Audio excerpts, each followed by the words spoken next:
Veracruz es conocido en la historia como el parador más importante para las embarcaciones europeas que llegaban al país.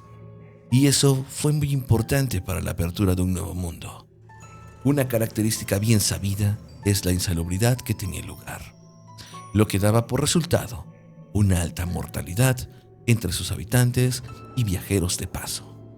Por tal motivo, en el siglo XVII, le apodaban Cementerio de Europeos. Yo soy Irving Durán y hoy, en el Diario de los Muertos, hablaremos de camposantos y cementerios que existen actualmente en la ciudad de Veracruz. Para este episodio tengo el placer y el honor de estar con mi compañero y amigo David Castrejón. David, buenas noches. Buenas noches, Irving. Buenas noches, días, porque ya hemos estado agarrando esa seguidilla de grabar después de las 12 de la noche, que digo, de mi particular punto de vista, pues es interesante, ¿no? Le sigue dando esta aura de misticismo. Exactamente, David, exactamente. Y es parte de, se siente diferente, se siente más oscuro. Y bueno, para darle pie a este tema, es importante que de antemano sepan que muchos de los cementerios que ya no existen, tal vez, ¿ves? Has tomado el pasaje en alguna esquina, has visitado algún familiar, o tal vez algún familiar viva en lo que actualmente es un fraccionamiento y que en años anteriores, en siglos pasados, fueron cementerios. Y esto, técnicamente, es muy común en la ciudad debido a su extensión como territorio, ya que después del Veracruz amurallado, la ciudad empezó a crecer constantemente, alargándose después de la Iglesia del Cristo y posteriormente lo que conocemos como Boca del Río y la zona norte, pero muchos de esos territorios alrededor de la ciudad pues era el territorio árido donde podían enterrar a sus muertos. Pero bueno, vamos a hablar poco a poco de esto. Y bueno, antes que nada, solo preguntarte, David, ¿tú conoces o tienes particularmente alguna pista? ¿Recordarás ese tip que te dijeron tus padres, tus abuelos o bisabuelos, si es que también los conociste, acerca de estos cementerios tan populares que existieron en el siglo pasado? Pues, si empezamos esta plática ya de lleno, pues yo creo que todo mundo, o cuando se platican ese tipo de cosas, yo creo que lo primero que viene a la mente de uno es, pues, Reino Mágico, a empezar. Y posteriormente te vas enterando de qué otros lugares fueron también cementerios o donde enterraban a sus muertos. Y pues recuerdas bien en alguna charla cuando te das cuenta que toda esa parte de atrás de la iglesia del Cristo del Buen Viaje, pues había nombres. En su momento tú pasas y los ves y dices, pues mira, aquí está el nombre de alguien. Pero ya después que ves el contexto dices, no, pues sí, por algo hay nombres aquí en el piso. ¿Por qué? Así es, y mira, existen a través de los años existen diversos cementerios que fueron acondicionándose al crecimiento de la ciudad. Sin embargo, cabe señalar que anteriormente las personas de un poder adquisitivo superior al pueblo tenían la ventaja de poder pagar un pedazo de cielo que podía ser sepultado en criptas dentro de templos o de iglesias, y obviamente les daba ese cachito de cielo para poder tener ese descanso eterno. Y pues a las personas que no tenían claramente la economía para poder estar enterradas en ese sitio, pues iban literalmente a la fosa común. Entonces ya desde ahí te das cuenta pues el elitismo que existía en la ciudad, siendo la Nueva España claramente. Pero vamos a ir poco a poco, vamos a ir esclareciendo estos puntos, y probablemente si nos estás escuchando o nos están viendo por YouTube, se darán cuenta que al pasar de la plática, tal vez estés viviendo debajo de un cementerio. Ya, eso lo hace más interesante todavía. Así es. Porque pues realmente no lo sabes. Uno no lo sabe. Así es.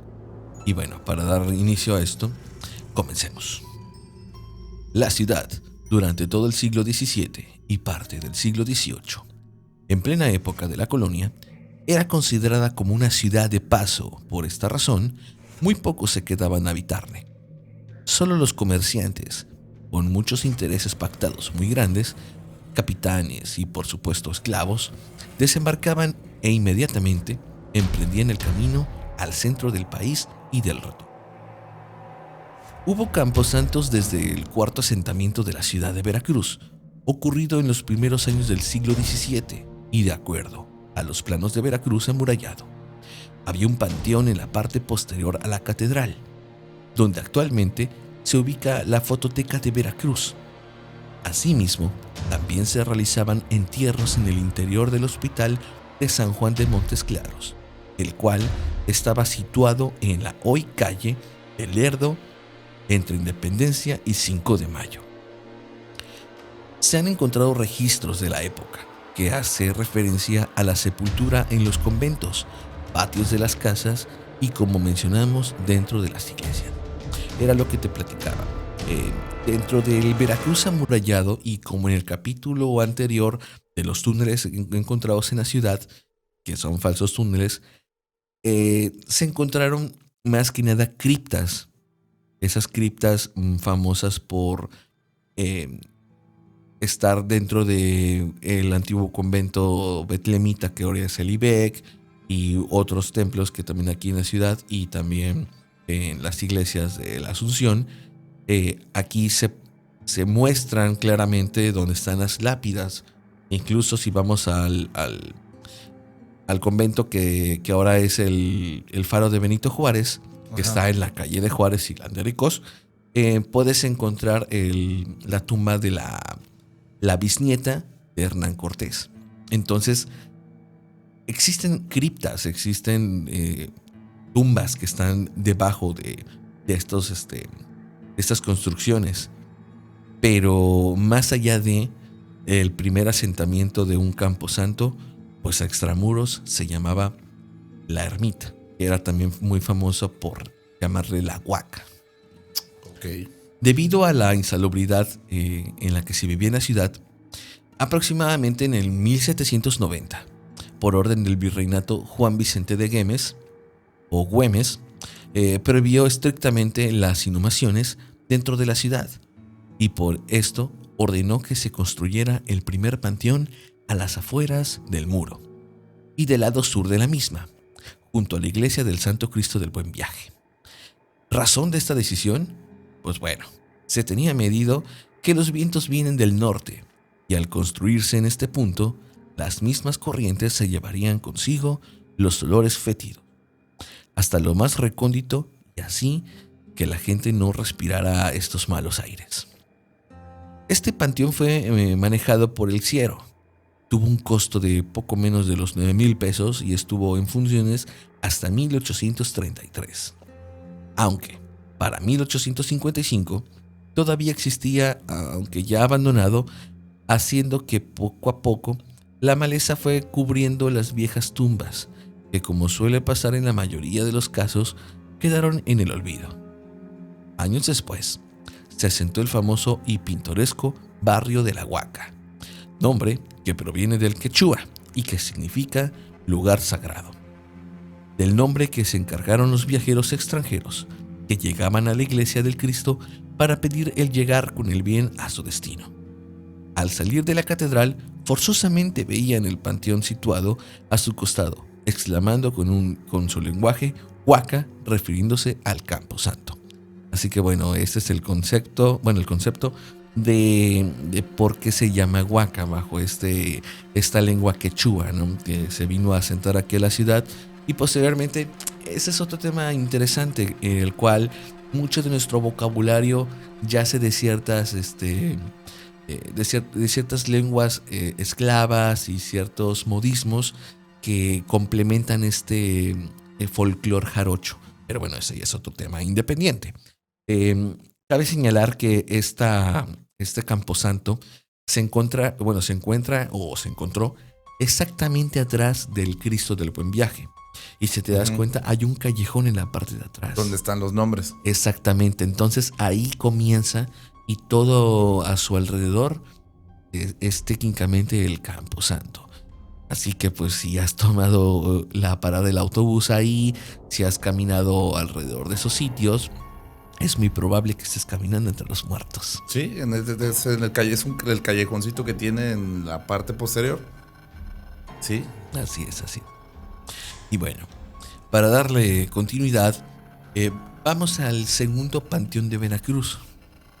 Ya en el año de 1833, y con un costo de más de 60,000 pesos, pagados por el gobierno, bueno, mismo impuesto de importaciones llamado derecho de ornato, fue impuesto al público, ¿no? Sí, pero me encantó ese porque esa parte sí en su momento sí lo leí. Es que qué descaro, ¿no? Derecho de ornato. Así, no, hombre, te vas chingas a tu madre. Pues bueno, es que te tenían que sacarlo de algún sitio, pero pues sí, bueno. de alguna forma. Bueno, no es algo que no se haga actualmente, pero bueno, ya eso es entrar en otro tema. Este panteón entró en funcionamiento y estaba ubicado donde hoy es el Parque Ecológico y parte del Hospital General, también conocido como el Panteón del Canelo. Se encontraba totalmente bardeado, dividido por 4 secciones como calzadas de mármol genovés. En cada una de las esquinas tenía una columna de aproximadamente 8 metros de altura, un pórtico muy elegante con pilastras, y en la parte central de las paredes posteriores tenía nichos para colocar las osamentas. Este panteón existió por casi 100 años hasta que en 1932 se cerró para construir en su lugar el famoso Parque Deportivo Veracruzano, el cual fue testigo de los 2 campeonatos de liga del Club Tiburones Rojos y que fue demolido a inicios de la década de los 90. Este sitio particularmente tiene una esencia muy lúgubre, dado que literalmente actualmente se encuentra igual bardeado. No sé si cuando fue cementerio también tenía esas mismas características, colindaba exactamente igual. Si te vas para los que son de aquí de la ciudad, si se guían por la calle de General Prim, van a encontrar una de las esquinas bardeadas. Ajá. Antes de que se convierta en Ricardo Flores Magón, la avenida, porque se juntan esas calles. Entonces, todas esas casas que están literalmente a un lado, pues fueron parte del Camposanto. Pues sí, todo así, ajá, como dices, todo lo que está junto, o pone tú, a lo mejor un poquito más retirado, cruzando la calle, pues fue parte de todo esto. Así es. Y bueno, cabe señalar esto también, el punto importante de los Tiburones Rojos. Yo tenía desconocimiento, la verdad, no sigo al equipo, pero yo pensé que ya estaban en su estadio. En el Pirata. El Pirata como tal, pero no, bueno, ya me acabo de dar el flachazo de que sí, recordé que los campeonatos fueron en ese sitio, en el cementerio. Sí. Fueron en el cementerio. Otro de los panteones que se conocen fue el Panteón Particular Veracruzano. Esto es un proyecto de empresarios encabezados por José González Pajés e inaugurado en diciembre de 1895. Se puso en funcionamiento el Panteón Particular Veracruzano, o solamente llamado el Panteón Particular, llamado así por la mayoría de la población jarocha. Se le empezó a llamar así ya que este espacio fue un punto de partida de un negocio incipiente en México, pago por perpetuidad. En su momento, el terreno fue comprado a Ramón de la Fuente, comerciante español radicado en esta ciudad, y que a su vez estaba incrédulo de la construcción del cementerio, exclamando cuando se hizo la venta de sus terrenos: ¿quién chingados va a venir a enterrar a alguien hasta acá? Literalmente eso fue lo que comentó. Pues para esta época se consideraba una zona muy lejana. Irónicamente, él sería el primer cadáver que sepultaron en ese panteón el día 31 de enero de 1896, ocupando la fosa número 1. Él fue el muerto número 1. Así es. Ironías de la vida. Sí, es Ironías que, de la vida. sí, es que esto es lo más curioso. Bueno, es algo que, digo, no lo ves venir, pero pues nunca había escuchado algo similar. Pero sí, fue el primer muerto, el primer enterrado en ese panteón. Particularmente, este panteón es considerado uno como un monumento histórico, debido a su hermosura de muchas de sus tumbas de mármol, entre ellas de grandes personajes de la historia de México como Manuel Díaz Mirón, Manuel Gutiérrez Zamora, Francisco Hernández y Hernández. La hermosa tumba de mármol de Talavera de don Alejandro Sánchez, benefactor de la ciudad de Veracruz, la cual fue diseñada por él mismo durante muchos años antes de morir. Qué raro. Asimismo, se encuentra la tumba de Domingo Bureau, en el área que corresponde a los bomberos de Veracruz, del cual fue fundador en 1873. También está la tumba de Esteban Morales, de las víctimas del buque Grijalva, Luis de la Fuente, el pirata, este futbolista, entre otros más. Casi desde el inicio de su existencia, los socios de este panteón optaron por construir un ramal para el tranvía de mulitas para poder dar un buen servicio de transporte. Para 1957, se une en forma de circuito a la nueva ruta Reforma-Zaragoza, que desapareció de forma definitiva en 1981. El historiador Ricardo Cañas alguna vez resaltó que la historia de Veracruz se puede encontrar en los lugares que menos se imaginan. Por eso, la importancia de conocer este lugar. Y bueno, para darle cierto crédito a Ricardo Cañas, es importante que también lo conozcan su trabajo, dado que mucha de esta investigación está basada en la investigación que él previamente ha realizado. Sí, cabe aclarar. Así es, muchos de los documentos y mucha historia que se puede contar de Veracruz, él tiene vasto conocimiento, es un experto en el tema, así que pues es literalmente una base de datos humana al cual le puedes preguntar o puedes ver. Tiene videos y explicaciones bastante interesantes y que puede despejar muchas dudas acerca de toda esta historia que el Veracruz ha guardado durante más de 423 años. Así que vamos con el siguiente cementerio, que yo creo que muchos sí lo ubican, ya que tiene un contexto histórico más reciente. El Panteón General. Debido a que el panteón particular veracruzano, de no ser privado, cobraba por las inhumaciones y por ende no toda la población podía pagar sus costos. Para 1913, el Ayuntamiento de Veracruz poco tiempo después creó el Panteón General, que estaba ubicado frente al particular y donde hoy se encuentra el Parque Reino Mágico, administrado directamente por el gobierno municipal. Situado sobre un médano que dimensionaba desde La Fragua a Miguel Alemán, estaba lleno de monte y con poco mantenimiento. Solo en épocas donde los fieles difuntos se chapeaba. No tenía bordeado del todo, y por las noches eso mismo volvía peligrosa la zona. El terreno llegaba hasta el hoy fraccionamiento moderno, ya que en esa parte se encontraba la zona infantil, es decir, donde se sepultaban a los niños. Por ser de índole municipal, las fosas no podían ser de la propiedad y carecían de perpetuidad.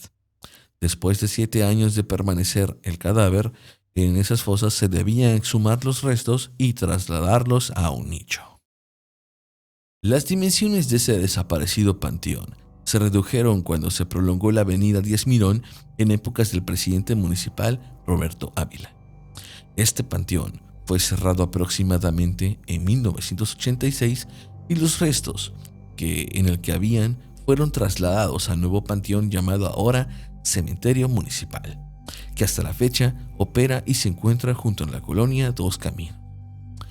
Para finales de la década de los 80, cuando se comienza la construcción, tuvieron que sacar los restos de las tumbas y por ello, mediante convocatorias, se llamó a los familiares para que pudieran reclamar los restos de sus difuntos.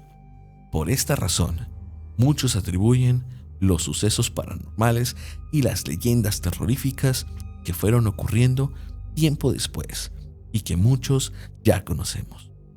Pero de eso hablaremos en otra ocasión. Aquí sí es importante porque existen muchas historias, muchos cuentos y leyendas y también, ya subimos en la semana pasada la historia de esta famosa niña que solicita un suéter por tener frío. La niña del suéter. Buena narración, por cierto. Gracias. Me la estaba chutando, para el día de la grabación de hoy. La estaba chutando el día de ayer. Muy bueno, muy bueno. Que mira, sin embargo, tienen este cambio de historia. Es la misma niña, pero se sube el taxi. La población tergiversa la historia dependiendo de este famoso teléfono descompuesto. Sí. El cual pues van a decirte que la vieron en el camión, que la vieron subirse al taxi en la madrugada, que a los taxistas no hacen las paradas ahí porque la niña se les sube y las llevan hacia su casa y luego le tocan a la mamá y un sinfín de cosas, ¿no? Ya la mamá les cuenta que la niña está muerta desde hace no sé cuántos años y esa historia se repite y se repite. Fue una constante de los años 80s, 90s aproximadamente que eso sucedía. Pero sí hay registros de muchos accidentes que ocurrieron posteriormente a la inauguración de Reino Mágico. Niños ahogados en toboganes, en las albercas que daban los toboganes, apariciones misteriosas, el caso de la Blancanieves que se mueve, son cosas que tal vez queda como para ese folclore veracruzano que hace que el misticismo del lugar prevalezca. Prevalezca, exactamente.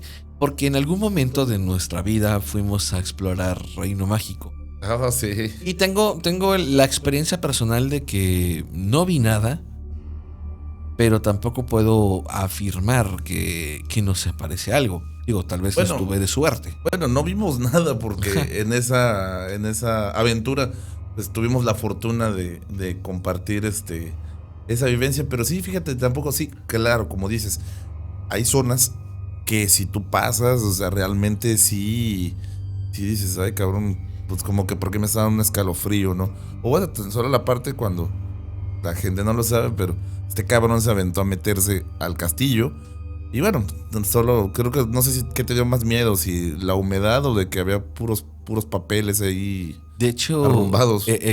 Cuando yo entro, hay mucha basura. O sea, es basura como artículos de plásticos, un poco de tal vez como de papelería, equipo de cómputo ya echado a perder. Y había como botargas. Creo que lo que más miedo me dio fueron las botargas que estaban dentro. O que me apareciera algún drogadicto. Pero lejos de eso, no, mi intención no era... Mi pensar no era encontrarme a un fantasma o a alguien más así paranormal, ¿no? Ya que debo de aceptar que sí existe una vibra sugestionada, claramente, pero no es algo que yo haya dicho, es que aquí sí espantan porque la vibra está muy pesada o algo así. Sí, no. Hay ciertas zonas que sí se siente una vibra distinta a las áreas comunes del parque, pero pasamos por los lugares donde aparentemente hay más actividad paranormal, pero sin respuesta. O tal vez nuestro escepticismo hace que no los podamos ver, pero pues es algo que ustedes mismos pueden realizarlo. O si también desean que vayamos todos juntos, podemos hacer la convocatoria para ir a hacer las investigaciones pertinentes y pues quitarnos la duda de que si en realidad espantan o no. Así que sí, se puede hacer. Por supuesto que se puede hacer. Se puede hacer. Y bueno, mira, tal vez este tema de los camposantos y los cementerios anteriores quede como un archivo histórico. Tal vez este episodio fue más cultural en este sentido. Sin embargo, cabe señalar que yo tengo familiares, amigos que viven literalmente en la zona donde fue cementerios. Y sí, o sea, me cuentan que pues se aparece tal vez en alguna niña, algún niño, ven sombras pasar. Sí es importante que tengan en mente que donde están viviendo hace muchísimos años, la gente ya estuvieron sus restos ahí. Sí. No sé si la tecnología que había en esos años le dio al municipio para poder escarbar a fondo y sacar todos los cuerpos. Desconozco esa labor por parte del municipio para verificar si en realidad cuerpo por cuerpo fue extraído y trasladado a otro sitio. Claramente yo creo que no. Sí, porque se hizo, porque eso también sí lo llegué en su momento a leer en algún medio escrito. Llegué a leer lo que sí hicieron como una convocatoria por ahí, pues como vaya de base, vamos a hacer esto, y pues sí, las familias fueron pues a reclamar a sus difuntos, pero mucha gente no se enteró. Pero te refieres al Panteón General. O sea, ya vas hablando de lo del Reino Mágico. Y pues, el Panteón de la Huaca. Es que tenemos que retomar muchísimo tiempo. Sí, es que eso es a lo que yo me refiero. O sea, el Panteón del Panteón General, ya en años de 1913, 15, pues sí, claramente sí. Pero los anteriores. Sí. Ese es el punto principal. Porque pues yo paso al trabajo y también dejo a Lisa al trabajo y pasamos por ese sitio. Entonces yo siempre le digo, oye, es que estamos pasando por un cementerio. Porque está en la iglesia y pues tenemos que rodear Zapata y todo lo siguiente. Pues entramos literalmente al barrio de La Huaca para accesar a su lugar de trabajo. Entonces, ¿qué onda con esos sitios? O sea, sí es lúgubre, porque sí te das cuenta que es lúgubre. O sea, se siente una vibra distinta a la de un fraccionamiento normal. Sí. Y pues claramente los nombres también de los cuerpos. Y pues también, como lo habíamos comentado, Beatriz del Real estuvo sepultada detrás de la iglesia del Cristo del Buen Viaje. Así que data de hace muchísimos años. Entonces, si nos ponemos a pensar, vamos a analizar de modo, tiene tanto tiempo las criptas que están en la iglesia de la Asunción como los cuerpos que si están o siguen estando en el antiguo cementerio de la Ermita. Y pues bueno, quien tenga tal vez la información adecuada puede también mandarnos mensaje, pueden escribirnos, pueden suscribirse a nuestro canal de YouTube. Estamos en YouTube como El Diario de los Muertos, bueno, @ El Diario de los Muertos, y en Facebook e Instagram estamos como Muertos Podcast. Pueden seguirnos en Instagram, pueden escucharnos en Spotify, pueden escucharnos en Google Podcast y Amazon Music. La idea de este podcast es que nos sigan para que esta comunidad siga creciendo más y más. Y pues bueno, ya para concluir, no sé si tú has experimentado algo acerca de alguna aparición fantasmagórica, algo paranormal que te haya sucedido en tu casa, en algún cementerio incluso. ¿Has tenido algún contacto con algún ser? Pues en cementerios no, pero tengo que aceptar que una seguidilla que luego pasaba por Reino Mágico en la noche, pues bueno, obviamente más chavo, ¿no? Ahorita pues ya no. Pero sí que pasaba, sí es como que sí me daba un poco de culito, así voltear. Y luego, bueno, igual esto se guardará o se tendrá como referencia para el episodio. Pero tan solo la carta de presentación que vas pasando, caminando en el carro, fuera de Reino Mágico, pues ya ves que está la cabeza de un Winnie Pooh. Ah, Ese es un sí. pinche Winnie Pooh, o sea, no es como que tal cual una figura fiel a la caricatura o no. Ese es un pinche Winnie Pooh mal hecho, güey. Todavía está en un Empalado. palo, güey. Está empalado. Y así como que, y bueno, y otras cosillas que nos encontramos por ahí, pero pues que ya mencionaremos en su tiempo. Pero sí, es como que mejor preferiría voltear a otro lado. Pero sí, de los fantasmales, pues de ese tipo sí. Sí, igual aquí en donde resido, donde tengo mi residencia actualmente, pues no. Pero pues en algunos otros lugares sí, pero sí estaría bien comentarlos en un futuro. Así es, David. Y bueno, pues bueno, un futuro no tan lejano. Hablaremos de fantasmas que aparecen o están apareciendo en el viejo y en el nuevo Veracruz. Uy. Así que, pues bueno, los dejamos con esto. Y bueno, de mi parte me despido. Yo soy Ervin Durán. Yo, David Castrejón. Y esto es El Diario de los Muertos. Nos vemos en la próxima.